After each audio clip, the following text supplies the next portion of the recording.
My name is Natalie Whitaker. I'm 33 years old, and for the last 9 years I've worked as a forensic video analyst for the county police department. And 3 months ago, my own brother stood up at dinner, raised his wine glass, and called me the family joke. 14 people laughed. My mother laughed. My father looked down at his plate and didn't say a word. And the strange part? By the time the police arrived that night, they were carrying a laptop. Inside that laptop was security footage. Footage that would make the entire room go completely silent. But I'm getting ahead of myself. Before I tell you what happened when the officers pressed play, please take a moment to like and subscribe. But only if you genuinely connect with stories like this.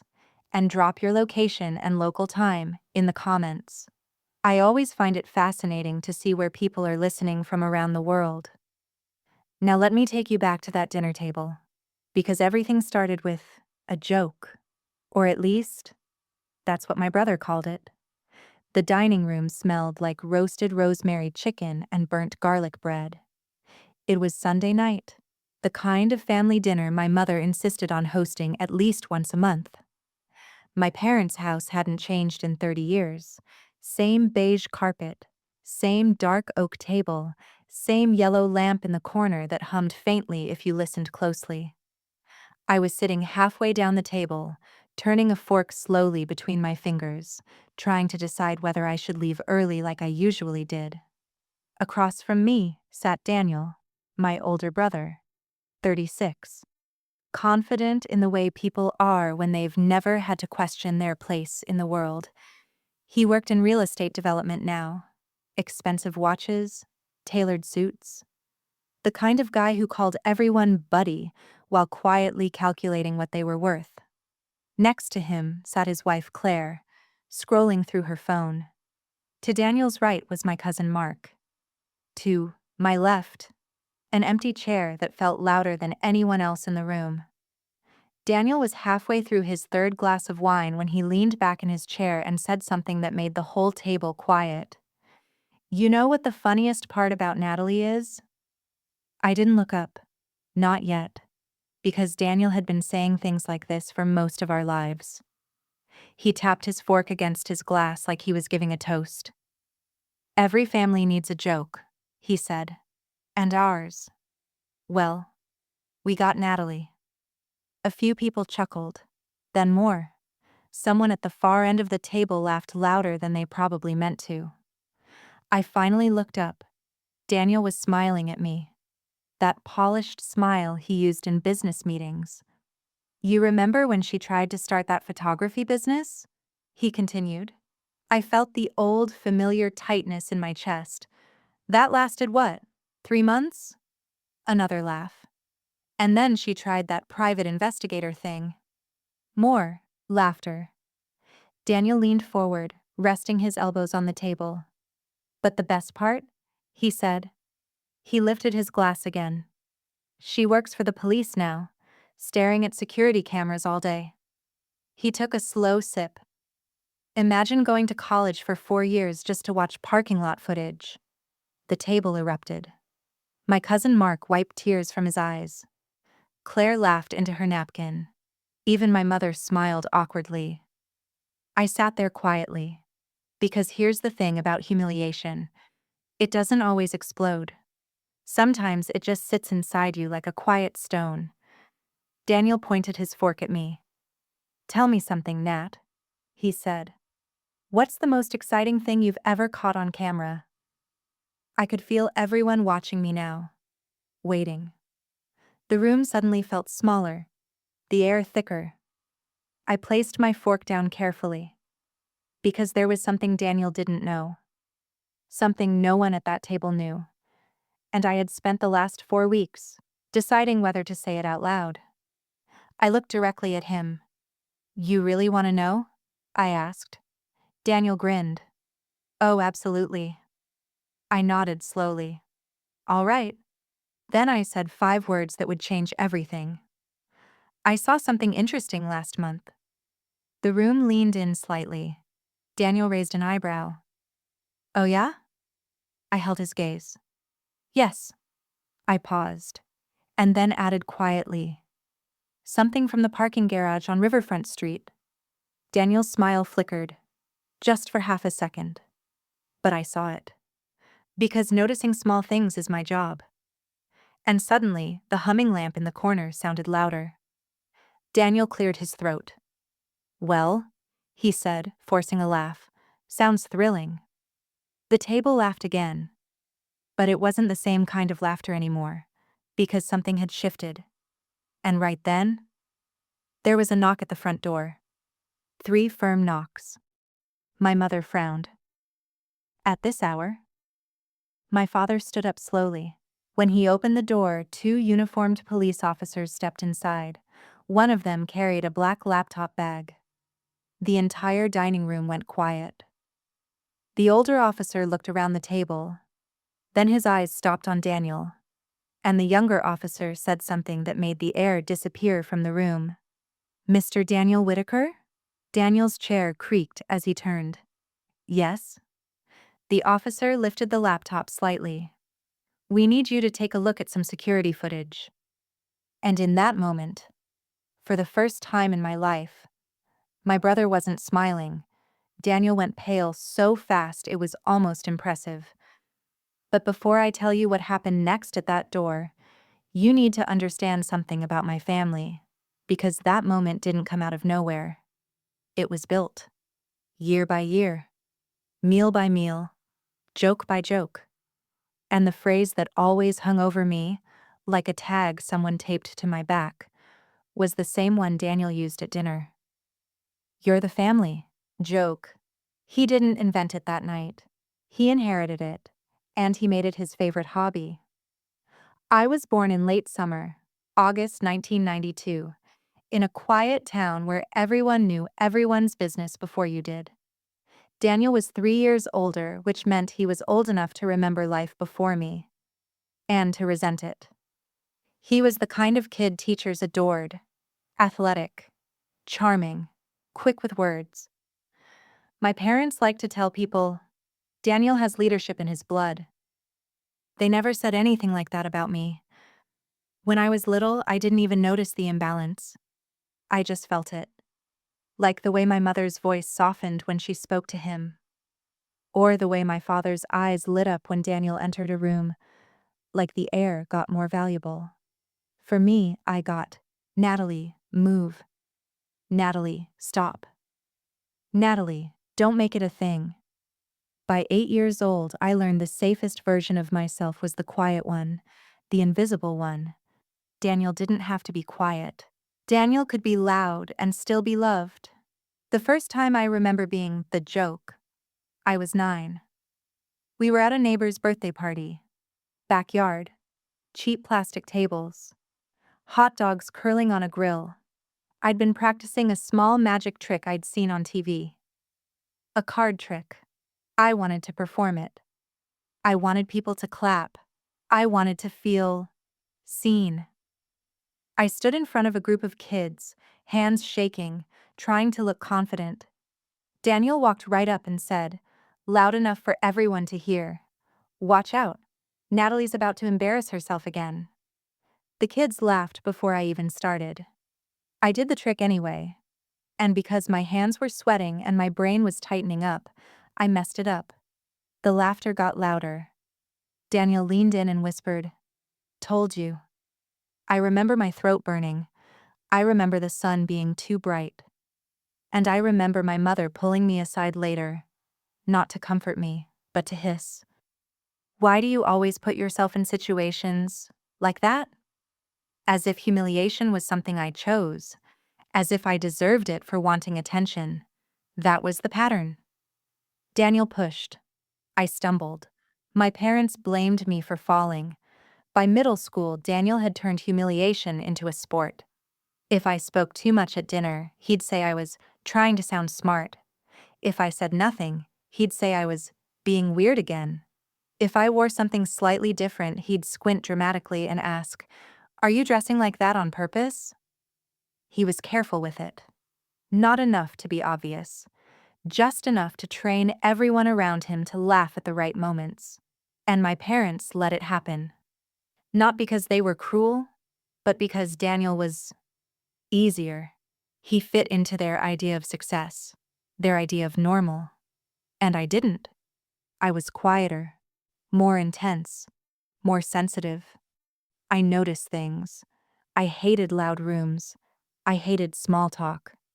And I didn't know how to pretend I didn't. My father used to call it overthinking. "You always look like you're investigating people," he'd say. That line was meant as a joke, too. But it wasn't wrong. Even as a kid, I watched faces. I watched hands. I watched what people did when they thought nobody was looking. It was the only way I knew how to stay safe. In high school, Daniel became the golden boy. Football, student council, prom court. My parents' fridge filled with his photos. My mother kept newspaper clippings of his games like they were proof of her worth as a parent. Me? I was the girl who stayed late in the library. I wasn't unpopular, exactly, but I wasn't central. I existed on the edge of rooms. I had one best friend, Zoe, and she used to say something that still sits in my head. "You don't blend in, Nat. You disappear." She meant it kindly, but she wasn't wrong. At home, disappearing kept the peace. Because when I tried to matter, Daniel made sure I paid for it. When I was 17, I found my father's old camcorder in the basement. It still worked. I started filming little things: sunlight through trees, my own hands typing, my mother humming while she washed dishes. I didn't even know why at first. It just calmed me down. Watching life through a lens made it feel manageable, like I could organize the chaos. One night, at dinner, I mentioned I wanted to take a film class. Daniel snorted. My father smirked. My mother sighed like I'd announced I wanted to join the circus. Daniel said, "Sure, Natalie's going to be the next big filmmaker." Then he turned to my parents and added, "Maybe she can make a documentary about how to fail quietly." They laughed. Not because it was funny, because laughing with Daniel was the safest option. And I did what I always did. I swallowed it. I smiled small. I acted like it didn't cut. But that night, in my room, I replayed his words until they felt branded into my skull. Family joke. Fail quietly. That's where the symbolic phrase began for me. Not spoken like comedy, spoken like a sentence. College was my first real chance to breathe. I studied digital media at first because it felt close enough to film to make me happy, but practical enough to keep my parents from rolling their eyes. Daniel called it playing with computers. He'd send me texts like, "How's your little hobby degree?" Once he mailed me a gag gift, an actual clown nose, inside a box with a sticky note that said, "For when you graduate." I kept it, not because it was funny, because something in me wanted evidence. Proof that it wasn't all in my head. Proof that I wasn't too sensitive. I didn't know then that evidence would become my entire life. After graduation, I tried a few paths. Photography, a small freelance thing. I wasn't bad at it. But Daniel told everyone I was unemployed with a camera. Then I looked into private investigation for a while. Mostly because I was good at noticing details and I thought maybe I could make that useful.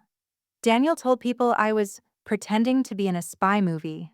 Every attempt I made to build myself was treated like entertainment, and my parents, especially my mother, would always end it the same way. "Natalie, why can't you just pick something normal?" Normal. That word. Like a locked door. And then, ironically, the most normal path I ever took was the one that finally gave me power. I applied for a civilian position at the county police department. Not as an officer, as support. Digital evidence, footage review, video enhancement, chain of custody work.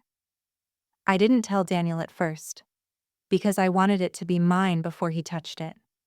When I got hired, my supervisor, a sharp, direct woman named Marla Hensley, looked at my resume and said, You see patterns most people miss. That sentence hit me harder than any compliment ever had, because it was the opposite of family joke. It was the first time someone looked at what made me different and called it valuable, and I built my life quietly around that. Not glamorous, not loud, just solid. But here's the thing about families like mine. They don't notice your growth until it threatens their story. And Daniel had a story he liked better. The golden brother. The weird sister. The joke. So when he saw me getting stable, real job, benefits, calm confidence, he started pushing harder. More jokes, more little digs, more public performances, like he could laugh me back into my place. And that's why the dinner mattered. Because that night, Daniel wasn't just mocking me. He was trying to reattach the old label, trying to remind everyone who I was supposed to be. He didn't know the label had already slipped. He didn't know I'd been holding something quietly for weeks. Something that had started as a routine case file and turned into a problem. A problem with Daniel's name in it. And that's where the emotional shift happened for me, because I realized something sitting at that table. I wasn't angry anymore. I was clear. Clear in the way you get when you finally stop begging for someone to see you and start letting the truth do it for you. At the front door, the officers waited. Daniel tried to look calm, but his hand was shaking slightly around his glass. I watched him, and I thought, very quietly, the family joke ends when the footage starts. The dining room had gone so quiet that I could hear the refrigerator humming in the kitchen. That sound still comes back to me sometimes. A low, mechanical buzz, like the house itself was holding its breath. My father stood frozen beside the front door while the two officers stepped inside. The older one introduced himself calmly. Officer Grant. The younger one nodded politely. Officer Ramirez. They weren't aggressive, they weren't loud, but the way they scanned the room told me something important. They already knew exactly who they were looking for. Daniel forced a laugh that sounded thin. "Is there some kind of mistake?" he asked. Officer Grant didn't smile. "We're not here to arrest anyone right now," he said carefully. That right now hung in the air like a storm cloud. My mother stood up halfway from her chair. "What's going on?" she asked nervously. Officer Ramirez placed the laptop bag on the edge of the dining table. "We just need Mr. Whitaker to confirm something." Daniel glanced around the table. Everyone was staring at him now. The shift was subtle, but unmistakable. 5 minutes earlier, he had been the center of the room, the entertainer. Now he looked like someone standing under a spotlight he didn't control. He tried to regain his confidence. "Confirm what exactly?" Officer Grant rested both hands on the table. "A vehicle incident in the riverfront parking garage on April 17th. My chest tightened slightly. That date. Daniel's eyes flickered again. The same flicker I had noticed earlier when I mentioned that garage. He leaned back in his chair and shrugged. "I park there all the time." "Exactly," the officer said. Then he unzipped the laptop bag. If you've ever experienced a moment where reality starts bending in slow motion, you'll understand what happened next. Every small sound felt amplified. The zipper sliding. The laptop opening. The faint click of keys. I sat perfectly still, my hands folded in my lap. Because the truth was, I had already seen the footage. Weeks ago. And the reason it shook me wasn't just what happened on the video. It was who was in it. Let me explain. 3 weeks earlier, I was sitting in the digital evidence lab at the police department. Room B14. Cold fluorescent lighting. 4 monitors glowing in front of me. The case file was nothing special at first glance. Parking structure incident. Hit and run. Minor property damage. But the complaint had come from a small delivery driver whose car had been sideswiped so badly it nearly crushed his door. He'd been inside the building making a delivery when it happened. The driver said the other vehicle left the scene immediately. No note, no apology, just gone.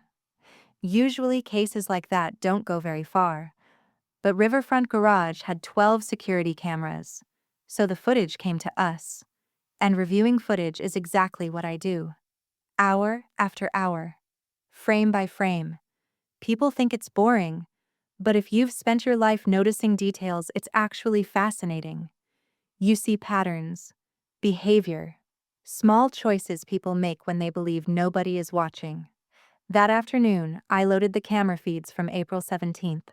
Camera 6, Level 2 of the garage. At 6:42 p.m., a dark gray SUV pulled into the lane. It drifted slightly too close to a parked sedan. Then, the scrape. Metal against metal. The sedan jolted sideways. The SUV paused. Just for a second. And I remember thinking, okay, they'll get out. Most people do. They look around, leave a note, or at least inspect the damage. But the SUV didn't stop. It rolled forward and drove away.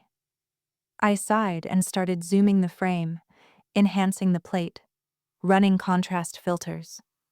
Then I froze, because something about the vehicle looked familiar. The shape, the tinted windows, the small silver scratch near the rear bumper. My stomach tightened slowly. I rewound the clip, played it again, then zoomed further.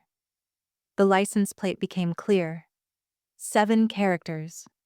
I recognized them instantly, because I had seen them dozens of times in my parents' driveway. Daniel's SUV. At first I thought it had to be a coincidence. A similar car, a similar plate. But procedure is procedure. So I cross-checked the registration database. Owner, Daniel Whitaker, my brother. My hands sat motionless, on the keyboard for a long time. There's a strange moment when someone you know becomes part of a case file. Your brain refuses to connect the two realities. Brother, suspect, family, evidence. But evidence doesn't care about feelings. Footage doesn't lie. And the video was clear. Daniel had hit the car, paused, looked around, then driven away. I watched the clip again. And this time I noticed something worse. Just before the SUV pulled away, the driver door opened briefly. Daniel stepped out. He looked directly at the damaged vehicle. Then he shook his head, got back in, and left. That wasn't an accident anymore. That was a choice. I remember leaning back in my chair, staring at the monitor. The words, family joke, floated through my mind.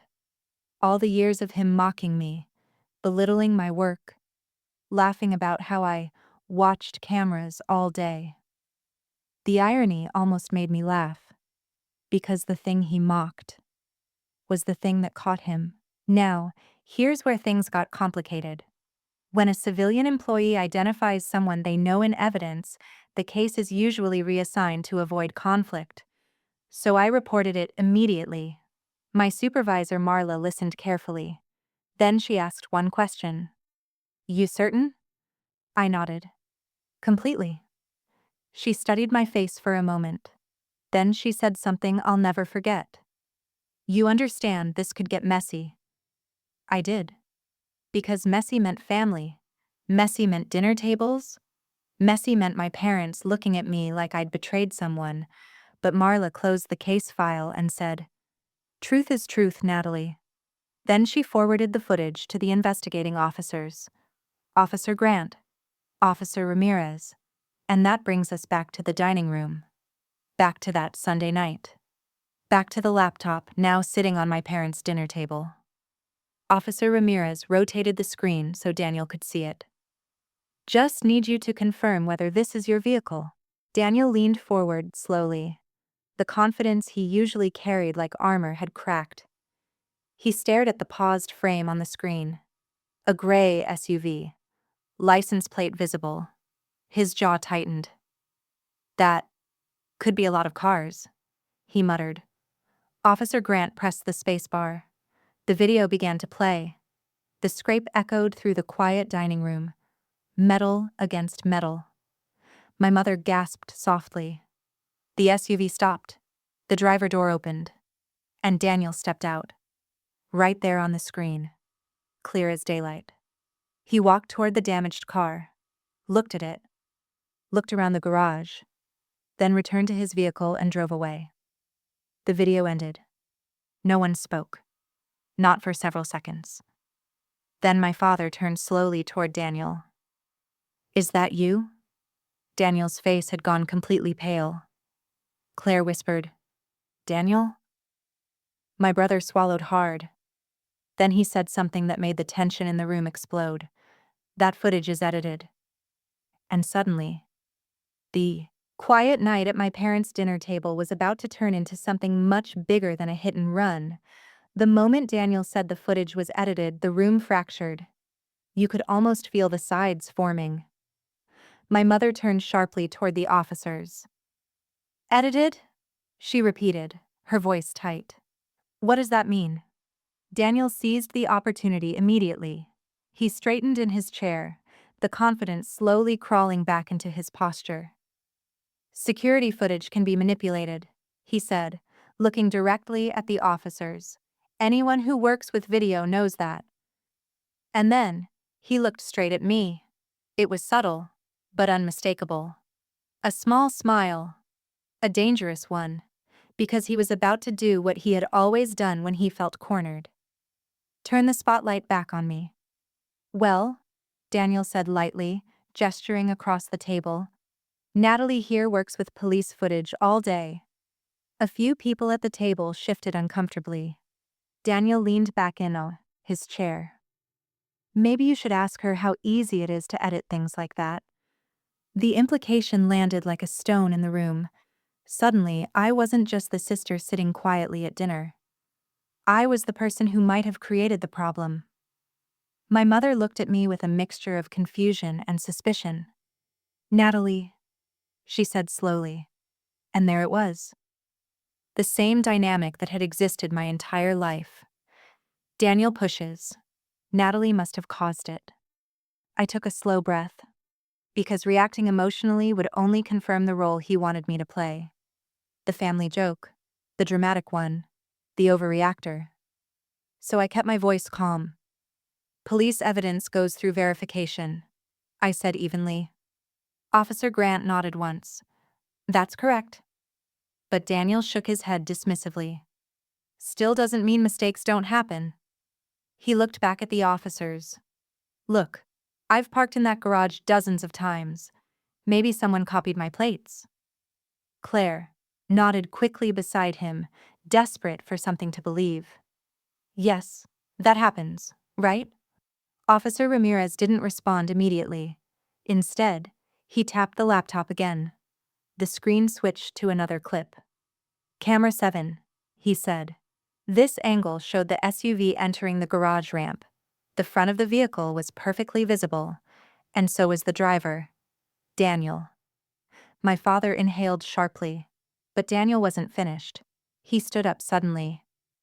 "Anyone can look like anyone on grainy footage," he snapped. His voice was louder now, sharper. And for the first time that night, he looked genuinely angry. The officers exchanged a glance. Officer Grant closed the laptop slowly. "Mr. Whitaker," he said calmly, "we're not making an arrest tonight." Daniel crossed his arms. "Good. But we will need you to come to the station tomorrow to give a statement." Silence. Then my mother said the words that cut deeper than anything else that night. She looked at me. Not at Daniel. At me. "Natalie, did you report this?" The room turned toward me again. Waiting. Watching. Judging. And suddenly I understood something very clearly. Even with the footage playing in front of them, the story they preferred was still the old one. Daniel, the golden son. Natalie, the problem. I swallowed the tightness in my throat.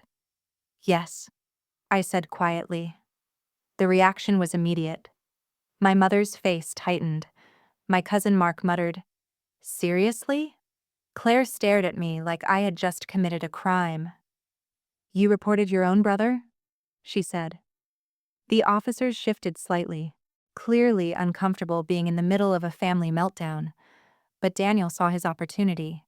He laughed, not loudly, but cruelly. "Well, there it is," he said, spreading his hands. "Mystery solved." He looked around the table dramatically. Our family joke finally found a way to get attention. A few people shifted, awkwardly. Daniel stepped closer to the table. "You've always been jealous, Nat," he continued smoothly. "Ever since we were kids." I didn't respond, because if I had learned anything from years of watching people on camera, it was this: the more someone talks, the more they reveal. Daniel pointed toward the laptop. "She works with video evidence," he said to the room. "She probably edited the clip and sent it in." My mother's face had gone pale. My father looked torn between confusion and denial. Officer Grant spoke firmly. "Mr. Whitaker, the evidence was processed through standard chain of custody procedures." But Daniel shook his head. "I want a lawyer." The officers didn't argue. Officer Ramirez simply packed the laptop back into the bag. "We'll expect you at the station tomorrow morning." They turned toward the door. The moment they left the house, the atmosphere exploded. My mother rounded on me. "Natalie, how could you do this?" I blinked. "I followed procedure." "That's your brother." "And he left the scene of an accident." My mother's voice trembled with anger. "You should have talked to us first." Daniel laughed again. "You see?" he said, gesturing toward me. "This is what she does." He leaned close enough that only a few of us could hear him. "She's always needed to feel important." The words slid under my skin like glass. But I stayed quiet. Because reacting would only feed him. The family joke. The emotional one. The unstable sister. So instead, I stood up slowly. "I'm leaving." My mother shook her head in disbelief. "You've already done enough damage tonight." I looked at her. Really looked. And for the first time in my life, I didn't feel small. I felt tired. Tired of explaining. Tired of trying to earn fairness from people who had already chosen their story. "I didn't create the footage," I said quietly. Then I picked up my coat. Daniel called after me as I reached the door. "You really think this will stick?" I paused. Because the truth was, I wasn't sure.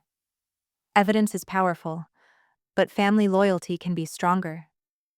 And as I stepped out into the cool night air, I realized something else. This wasn't going to end with a single video. Because Daniel wasn't the kind of person who admitted mistakes. He was the kind who doubled down. The kind who turned problems into wars. And over the next few weeks, that's exactly what he did. Phone calls stopped. Texts went unanswered. My mother blocked my number for 3 days. My father sent one message: "Please let the police handle this quietly." As if I had started something. As if the footage wasn't real. For the first time since I was a child, I felt completely cut off from my family, but something else was happening inside me too. Something quieter.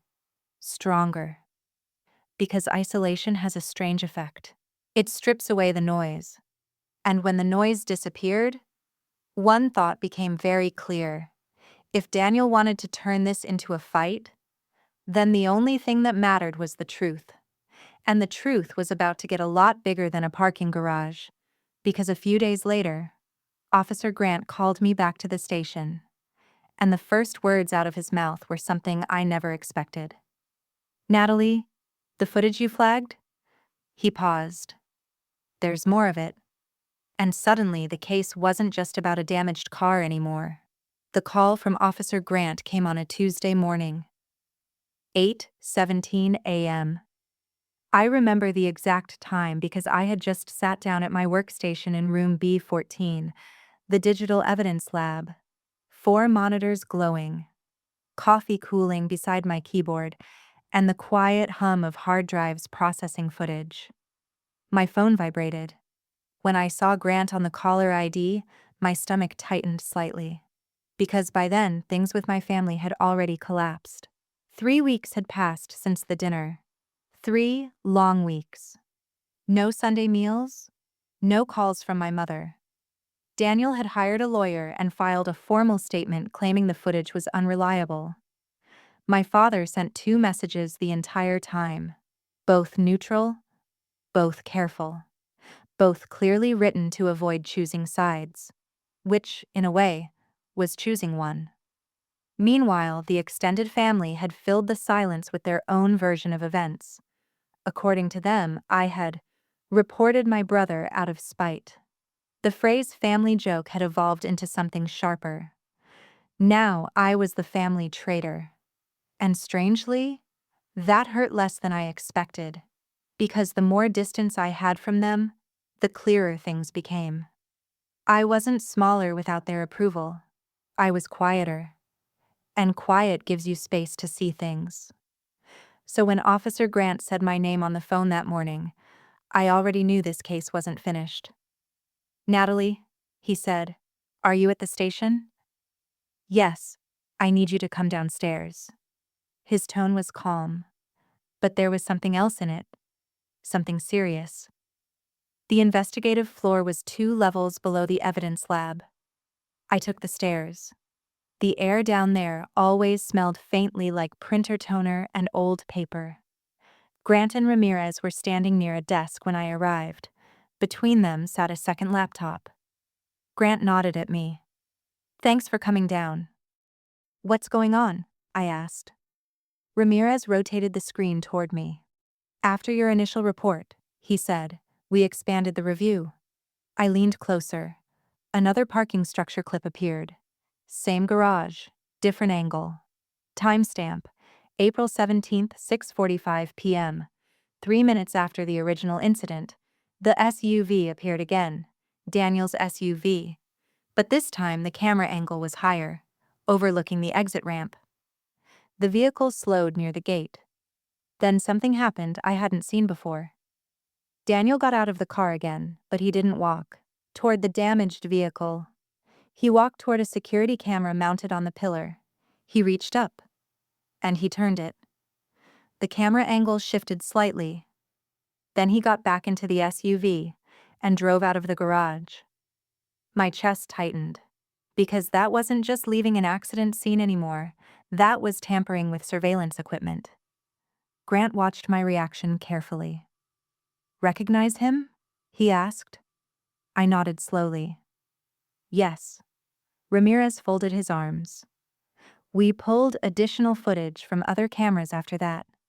He clicked another file open. Now the view was from a street camera outside the garage. The SUV exited the ramp, but instead of turning toward the main road, Daniel pulled over on the side street. He got out again, walked to the rear of his vehicle, and wiped something off the bumper with a cloth. Grant spoke quietly. "Looks like he was cleaning the paint transfer." I exhaled slowly. The evidence was stacking. Not dramatically, not like a movie, but piece by piece. Decision by decision. The kind of slow chain of mistakes people make when they think they've already gotten away with something. Grant leaned against the desk. "There's one more thing." He opened a third clip. This one came from a gas station 2 blocks away. Timestamp, 7:03 p.m. Daniel's SUV pulled up to a pump. He stepped out, looked around, then walked into the convenience store. Grant paused the frame. "According to the store clerk," he said, "he bought a bottle of rubbing alcohol and paper towels."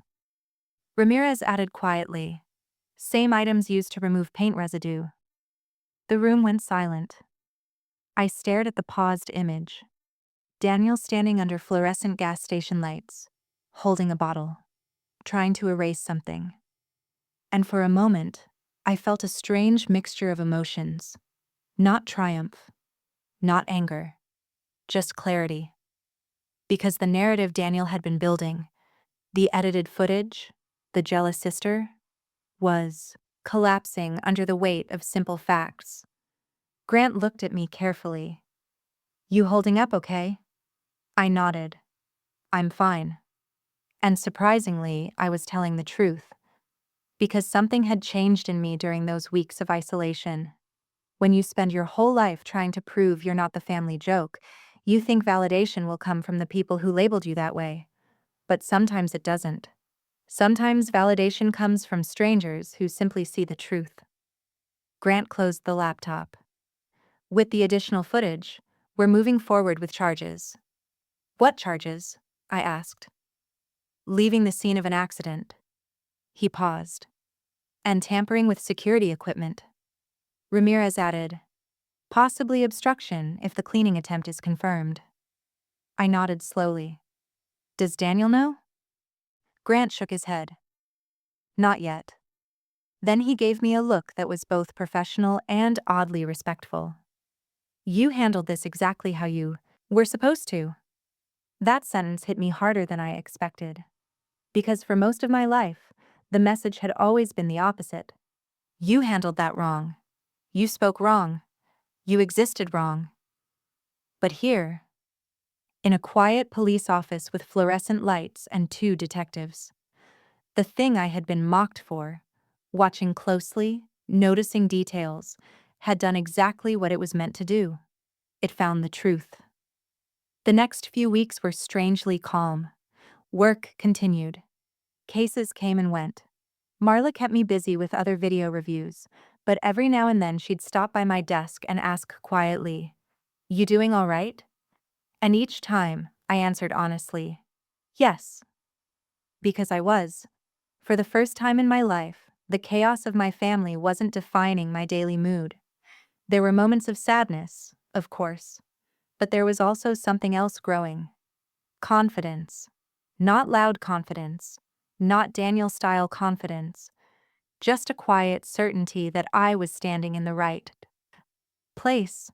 Then one evening Marla stopped by my desk again. "Quick question," she said. "Sure. The Whitaker case goes to preliminary hearing next week." My stomach tightened slightly, because hearings meant something very specific. Public records, statements, evidence presentation. And sometimes, family members in the same room again. Marla watched my face carefully. "You don't have to attend," she said. But I thought about something Zoe, my old high school friend, used to say. You disappear when things get uncomfortable. And I realized something important. I didn't want to disappear anymore. Not this time. "I'll be there," I said. Marla nodded slowly. "All right." Then she added something that made my chest tighten again. "Because the defense already filed their argument." "What argument?" She folded her arms. "They're claiming the footage was manipulated by someone with access." I felt the implication, immediately. Someone with access. Someone like me. Marla watched me carefully. "They're going to try to say you edited the evidence."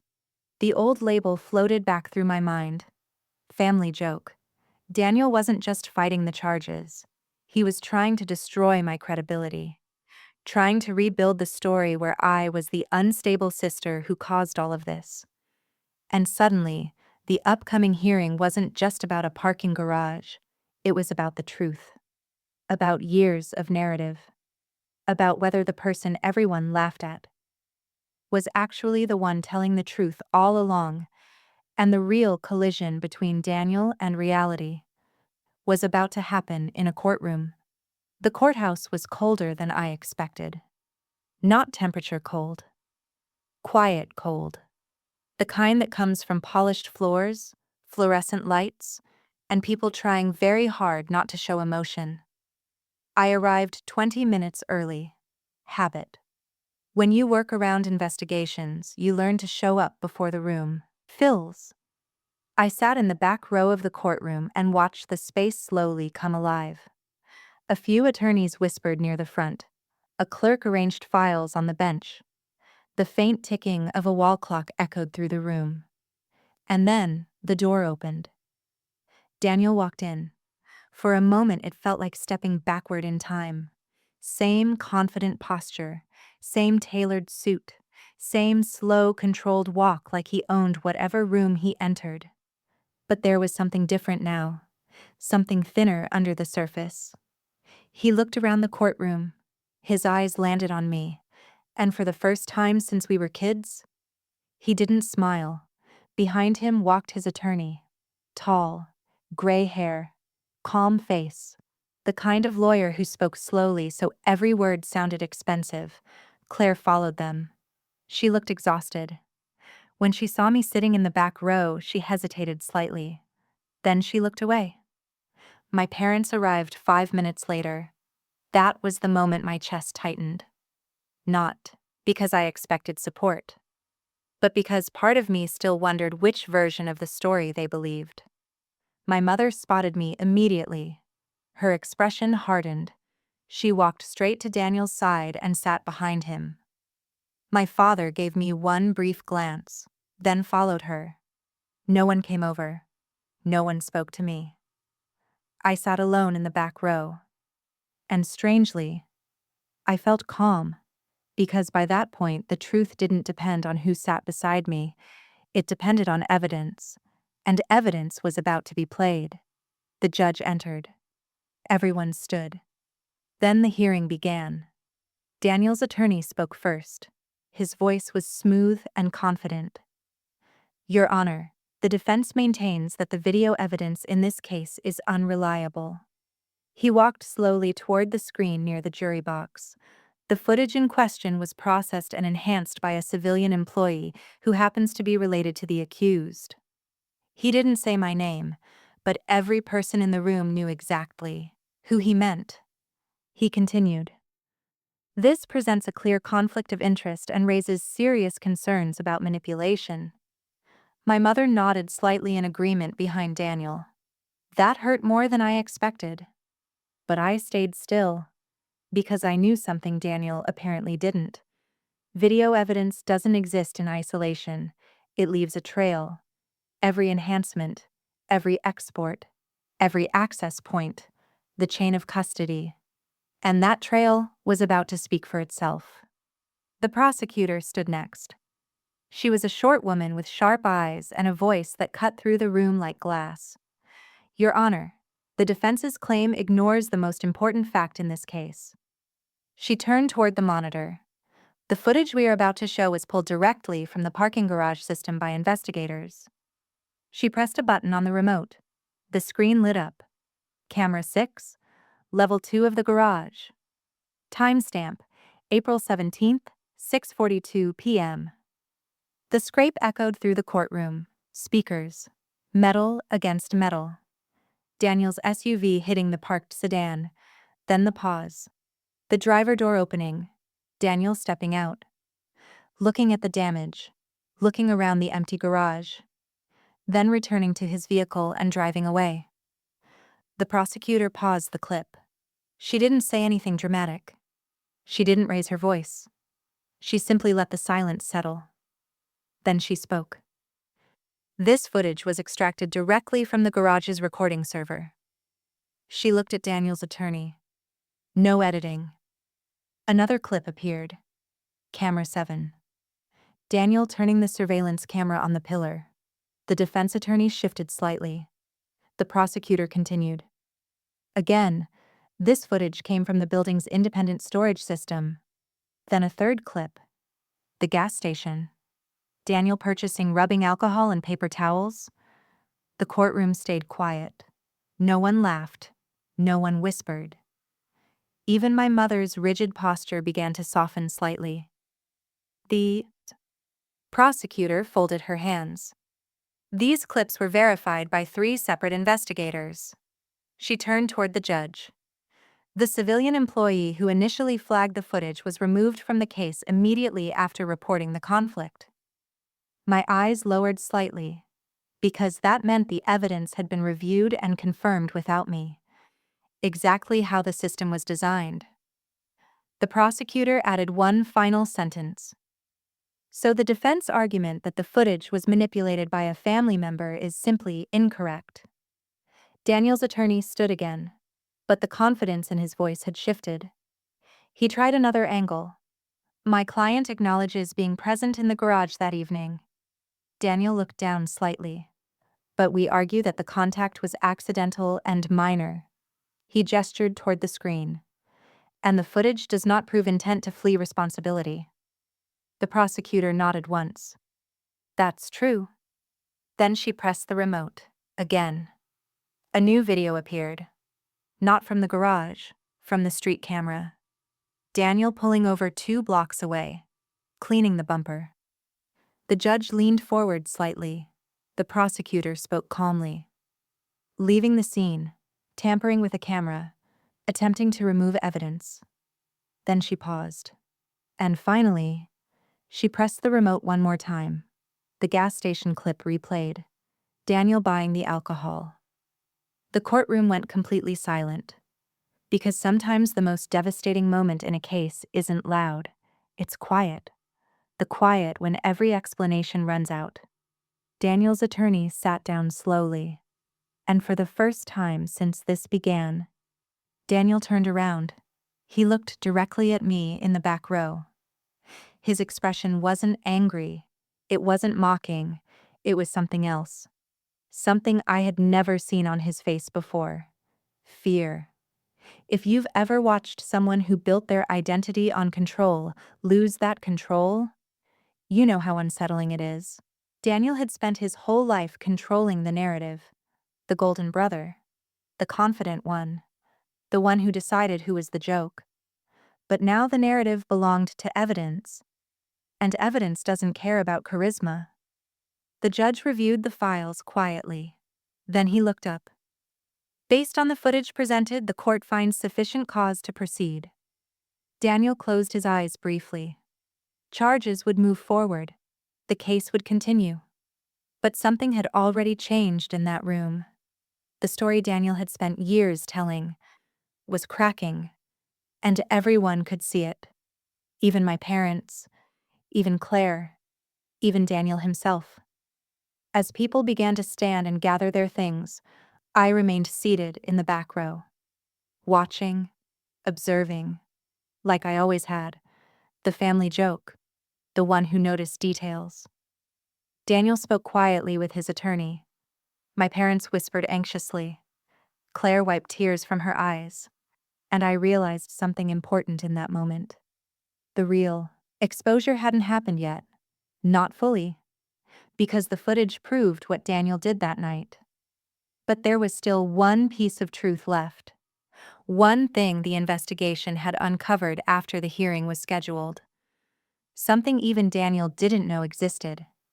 Something that would completely collapse the story he'd been telling for years. And that truth was about to come out next. The hallway outside the courtroom was louder than the hearing itself. Shoes on marble floors, low conversations, a few reporters near the elevators, hoping for statements from other cases scheduled that day. I stayed seated in the back row for a minute longer after everyone began leaving. It wasn't hesitation. It was habit. When you spend your life watching people, you learn something important. The most honest moments happen after the official event ends, when people believe the performance is over. That's when the truth leaks through. So I watched. Daniel and his attorney were standing near the front bench, speaking quietly. My mother hovered beside them. My father stood slightly behind, arms folded. Claire was staring down at her phone like it might save her. And for the first time since the hearing started, Daniel looked tired. Not angry. Not arrogant. Just worn. I stood up slowly and walked toward the exit. But just before I reached the door, someone said my name. Natalie. It was Officer Grant. He was leaning against the wall in the hallway, holding a small case folder. I walked over. You stayed, I said. Had to, he replied. There's still something pending. That caught my attention. What do you mean? Grant glanced toward the courtroom doors where Daniel was still speaking with his lawyer. Then he lowered his voice slightly. Remember when we expanded the footage review? Yes. He held up the folder. While we were pulling files from the garage system, We found something else. My chest tightened slightly. What kind of something? Grant opened the folder. Inside were 2 still images printed from surveillance footage, not from the parking garage, from inside the office building connected to it. Timestamp: April 17th, 6:31 p.m. 11 minutes before the accident. I leaned closer. Daniel stood near a reception desk, but he wasn't alone. Across from him stood a middle-aged man in a delivery uniform, the same man whose car had been hit. Grant pointed to the second image. Timestamp: 6:33 p.m. Daniel's body language had changed. His arm was extended slightly. The delivery driver looked defensive, like he was arguing. My stomach dropped. What happened there? I asked quietly. Grant closed the folder. We talked to the driver again after finding this. And? Grant exhaled slowly. He says Daniel confronted him about blocking the parking lane. I blinked. He said the driver was taking too long unloading, Grant continued. They argued. The pieces started sliding together in my mind. The scrape, the hit, the camera turning, cleaning the bumper. This wasn't just a careless accident anymore. Grant finished the sentence quietly. The driver believes Daniel hit the car on purpose when he left. My chest tightened. Intent. That changed everything. At that moment, the courtroom doors opened again. Daniel and his attorney stepped into the hallway. My mother followed immediately. Daniel froze when he saw Grant standing with me. His attorney looked between us. Detective, he said cautiously. Grant nodded. Counselor. Daniel's eyes narrowed slightly. What now? He asked. Grant held the folder calmly. We've recovered additional footage. Daniel's shoulders stiffened. Of what? Grant didn't raise his voice, but the hallway seemed to quiet around us. Inside the building before the garage incident, Daniel's attorney spoke, quickly. We'd like to review that through proper channels. You will, Grant replied. Then he looked directly at Daniel. But you should know something first. Daniel didn't respond. Grant opened the folder and showed him the still image. Daniel's face drained of color. My mother leaned forward slightly. What is that? Grant answered calmly. It appears Mr. Whitaker had a verbal confrontation with the vehicle owner shortly before the collision. The words hung in the hallway like heavy air. Daniel's attorney closed the folder immediately. We're done here, he said firmly. But Grant had already said what mattered: intent, confrontation, motive. My mother turned toward Daniel slowly. Daniel? She whispered. Daniel shook his head quickly. It wasn't like that. The same line, the same instinct to rewrite reality. But something had changed. The story had grown too large. Too many cameras. Too many witnesses. Too many small decisions stacking into one undeniable truth. Claire covered her mouth quietly. My father looked down at the floor. Daniel's attorney guided him toward the elevator. We'll handle this, he muttered. But before Daniel stepped away, he turned toward me, and for a moment the hallway went quiet again.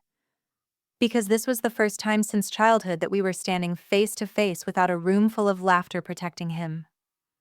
Daniel stared at me. You did this, he said quietly. The accusation didn't land the way it used to, because something inside me had shifted long before this moment. I didn't feel defensive. I didn't feel ashamed. I just felt steady. I reported what I saw, I said calmly. Daniel shook his head slowly.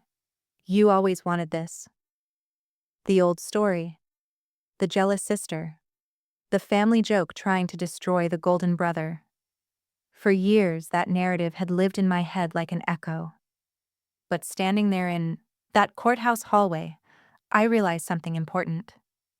The narrative had never belonged to me. It belonged to him. And the moment evidence entered the room, that story started dying. I met his eyes. "No," I said quietly. "You just never thought anyone was watching." Daniel didn't respond. He turned and walked into the elevator with his attorney. The doors closed. And just like that, the version of him who controlled the room disappeared. My mother stood frozen in the hallway. Claire leaned against the wall. My father rubbed his forehead slowly. And for the first time in my life, no one laughed. No one called me the family joke. No one told me I was overreacting. Because the truth had stepped into the room. And once it does, it's very hard to push it back out. Grant closed the folder again. "You all right?" he asked. I nodded slowly. Yes. And I meant it. Because the power had already shifted. Not dramatically, not loudly, but permanently. The story Daniel built for years had collapsed under something very simple: facts, footage, choices, and consequences. But the final part of this story wasn't going to happen in a courtroom. It was going to happen somewhere much quieter. A place where the real question finally had to be answered. Not by judges, not by detectives, but by my family. Because the next time I saw my parents, they would have to decide something they had avoided my entire life. Whether the family joke had actually been telling the truth all along. If you believe the truth always finds its way out eventually, type karma in the comments. Because the final chapter of this story didn't involve revenge. It involved something much harder: boundaries. And the moment I finally stopped asking my family to see me differently. The next time I saw my parents wasn't at the courthouse. It wasn't dramatic. No arguments, no shouting. Just a quiet Wednesday evening in late October. 6 weeks had passed since the hearing. 6 weeks of silence. The case had moved forward exactly the way most real cases do. Slowly, methodically, without television-style explosions. Daniel eventually accepted a plea agreement, leaving the scene of an accident, tampering with surveillance equipment.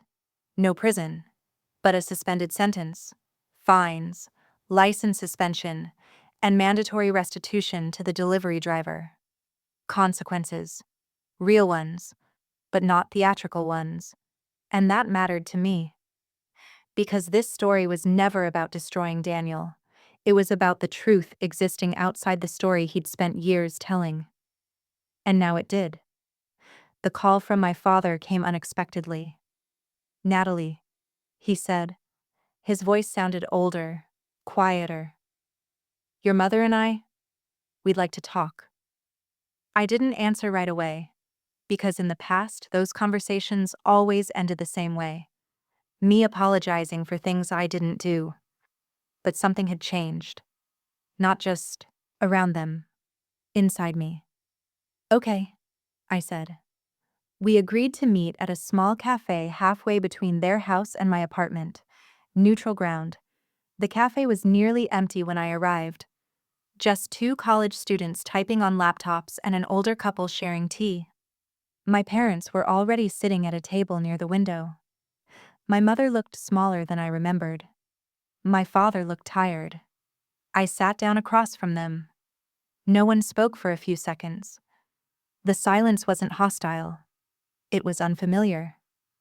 Finally, my father cleared his throat. "I saw the footage again," he said quietly. I nodded. My mother stared down at her hands.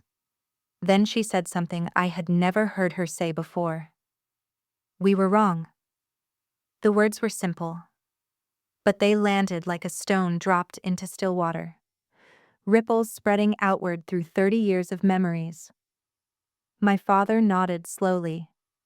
"We defended Daniel without looking at the facts." My mother's voice trembled slightly. "We always did." There it was. Not a full explanation. Not a dramatic apology. Just a small, honest sentence. And sometimes that's the most powerful kind.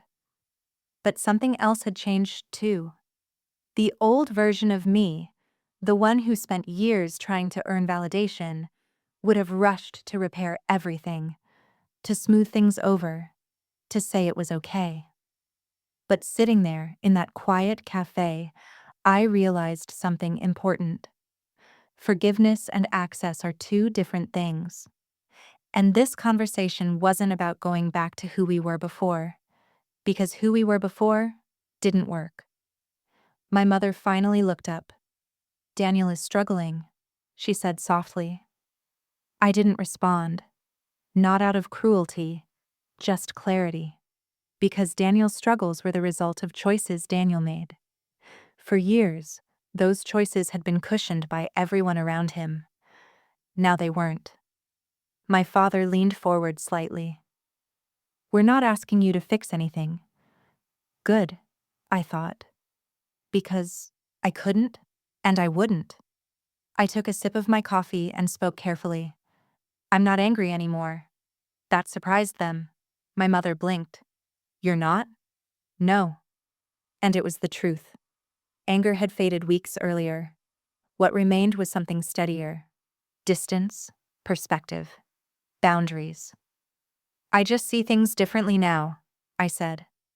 My father nodded slowly. "Because of the case?" "Because of everything." I paused for a moment. Then I said the sentence that had been forming in my mind since the courthouse hallway. For most of my life, I tried to prove I wasn't the family joke.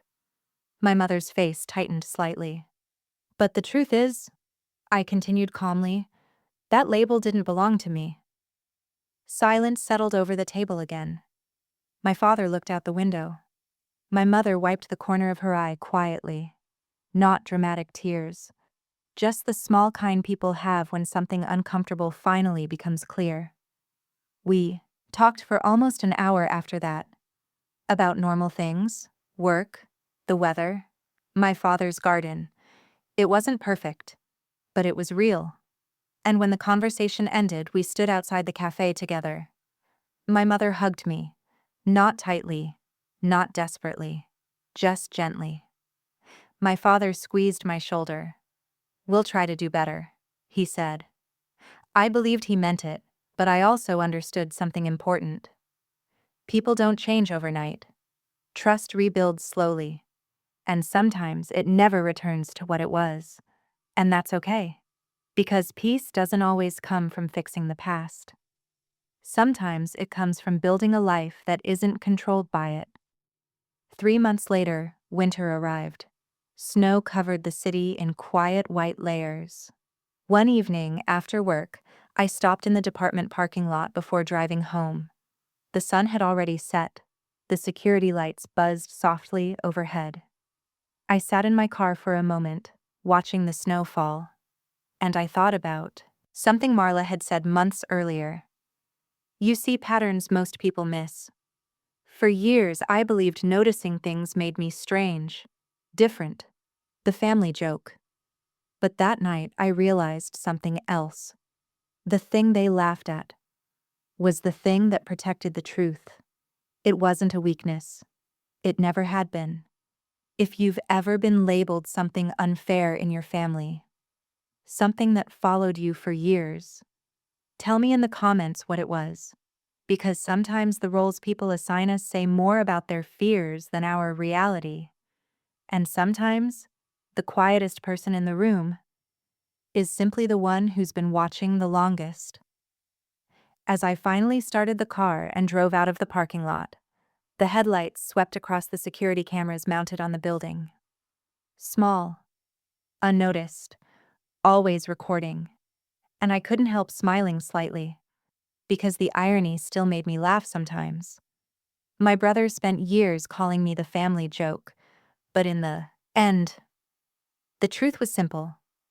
He just never realized someone was watching, and that made all the difference. If this story meant something to you, take 1 second and type "Truth Wins" in the comments. I read every comment and I love seeing where you're all watching from. And if you enjoy powerful real-life stories like this, make sure you subscribe so you don't miss the next one.